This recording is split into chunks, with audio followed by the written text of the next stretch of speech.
March 1st, 2026. On that day, if you hold a green card, a legal permanent resident card, you can no longer get an SBA 7A loan. You can no longer get an SBA 504 loan. Not because you did something wrong, not because your business failed, not because you missed a payment, because of where you were born. Let me say that again. You could have been in this country for 30 years.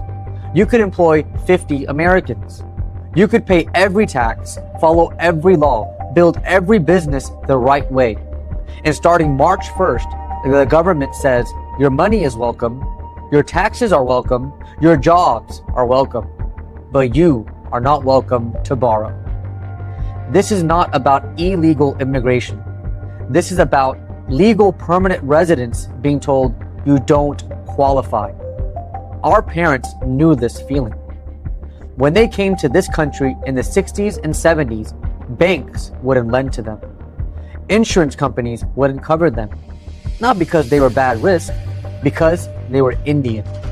So they pulled money from family. They borrowed money from each other. They built a system because the system wouldn't build for them. And they built 60% of American hotels without a single SBA loan backing most of them. Now here we are again. A policy that looks neutral on paper, but hits a community like a target. Green card holders own 18% of all small businesses in this country. They employ 27 million Americans, and someone in Washington just told them, figure it out yourself. My father figured it out himself in Zambia. He had to, because the government there decided Indians didn't belong in business either. They called it Zambianization. They took his business. They took his property. They told him the rules had changed and there was nothing he could do. Different country, different decade, same feeling. You're not wanted here. I won't pretend this is exactly the same, but I will tell you this. Discrimination doesn't always announce itself.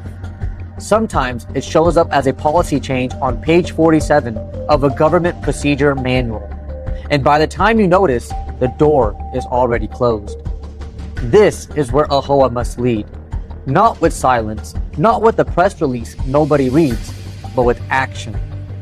I will push for AAHOA to fight this policy in Washington, loudly, clearly, and with the full weight of 20,000 members behind it. I will advocate for alternative lending partnerships so no member is left without access to capital. I will make sure our community never has to build around discrimination again, because this time we have the voice and the power to tear it down.